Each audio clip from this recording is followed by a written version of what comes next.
Uşaqlar, bugünkü dərsimiz Bizans imperiyasıdır. Həm xəritəyə baxaq, həm də dərsdəki məlumatlara diqqətlə qulaq asın.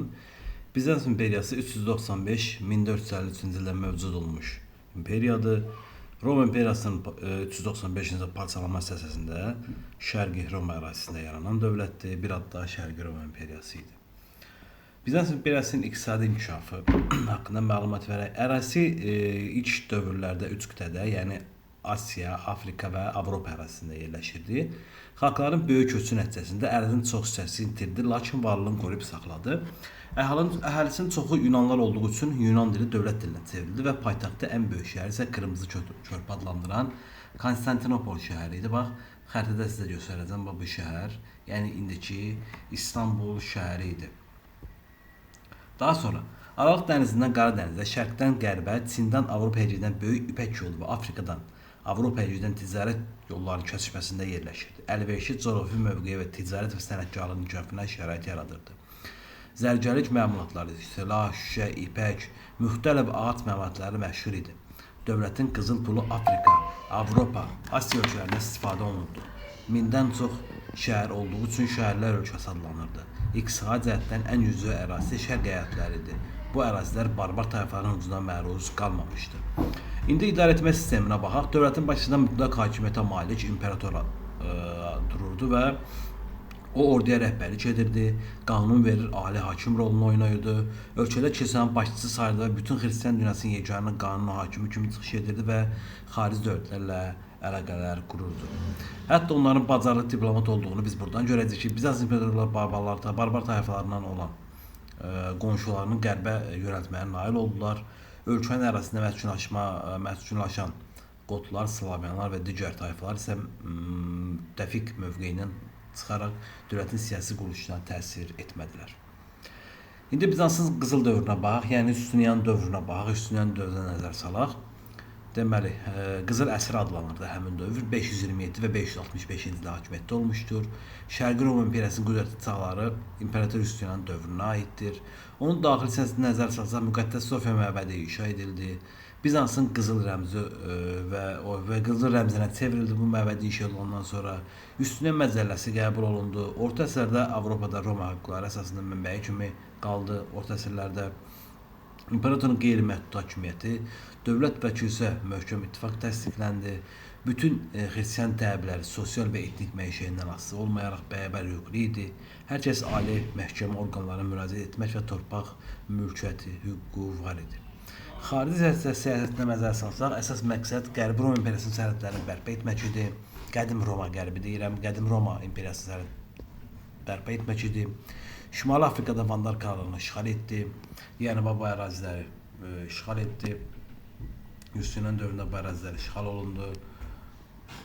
Daha sonra Cənubi İtaliyada Oskot krallığını və İspaniyanın cənub-şərq ərazilərini işğal etdi. Yəni bu əraziləri və bu əraziləri öz torpağı altında birləşdirir Üstünyan hakimiyyəti dövründə.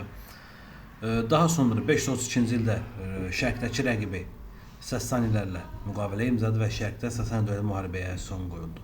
Balkan yarımadasında Slavyan və Türk tayfalarının basqınlarına qarşı onlara imperiyanın bəzi rəyətləri məskunlaşma icazəsi verdi. Üstünyan hakimiyyəti dövründə imperiya ərazisi 2 dəfə genişləndi, lakin işğal edilən ərazilər nəzarət zəif idi. Qudarlıq sisteminin və qədim Roma vergi sisteminin bərpası xalq arasında narazılığa səbəb oldu. Sonra Üstünyan və Fyodor haqqında burada məlumat verib, siz bunu saxlayıb oxuyarsınız. Mən keçim Üstünyanın sonraki dövrlərinə. Eramızın 6-cı əsrin ortalarında Slavyanların Bizans ərazisində məskunlaşması quldarlıq sisteminin feodalizmə keçişini sürətləndirdi. Üstünyanın ölümündən sonra xəzinə boşalmış, əhali narazı və ordu zəifləmişdi. İtaliya və İspaniyaya keçirilən torpaqlar itirildi. Bizans imperiyasının son dövrlərinə nəzər salaq. 7 və 15-ci əsrlərə. 7-ci əsrdə Bizans ərəb hücumları nəticəsində Bizans Afrika vasitəsilə ən varlı əyalətlərin çoxunu itirdi. Yəni buna misal olaraq biz götürə bilərik bu əraziləri. Bu əraziləri itirdi. Yəni ən zəngin əyalətlərini ərəblərin dövründə yeni 7-ci əsrdə ərəb işğalları nəticəsində itirir. Daha sonra imperiya əlində yalnız Kiçik Asiya və Balkan yarımadasının cənubu İtaliyanın bəzi əyalətləri qaldı. Ərəblər Konstantinopolu bir neçə mühasirə alsalar da tuta bilmədilər. Sonra 10-cu əsrdə Bizans haqqında məlumat verək. Abbasi xanəsi və Bulqar dövlətinin zəifləməsi nəticəsində Bizansın vəziyyəti yaxşılaşdı. Yuxarı Mesopotamiya, Suriyanın bəzi ərəbləri və Krit və Küpid yenidən Bizansla birləşdirildi. Yəni bu ərazi, bir də bu ərazi yenidən Bizans torpağına çevrilir. Daha sonra keçək 11-ci əsrə. 11-ci əsrdə Bizans feodal daxili müharibələri zəiflətdi. Yəni Bizansı Səlcuq türklərinin yürüşünə məruz qaldı və 1071-ci ildə Malazgirt döyüşündə Səlcuqlular Bizansı məğlub edərək Kiçik Asiyadakı torpaqlara ələ keçirdi.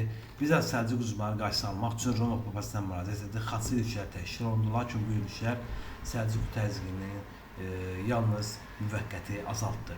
Yəni Səlcuqlular da gəlir və bu ərazidə məskunlaşırlar. Yəni bu ərazi və ya ümumiyyətlə Anadolu ərazisi həmişəlik həmin dövrdən sonra türk torpağına çevriləcək. Daha sonra 1204-cü ildəki 4-cü Xaçlı yürüşü Xaçlar Konstantinopolu tutdu və Bizans imperiyası 1204-61-ci ildə 57 il müddətində varlığını itirdi. Daha sonra 1453-cü ildə Bizans süqutundan danışacağıq. Osmanlı dövləti Bizans paytaxtı Konstantinopolu fəth edərək Bizansın varlığına son qoyur və Bizans dünya tarixindən silinir. Xəritədə də göstərdim sizə hansı ərazilərlə keçirilib və Yusinian dövrünün hansı ərazilərlə keçirilib. Hamısı burada qeyd olunub. Ümumi dərs bu qədərdir. Ümidvaram ki, sizə faydalı olar.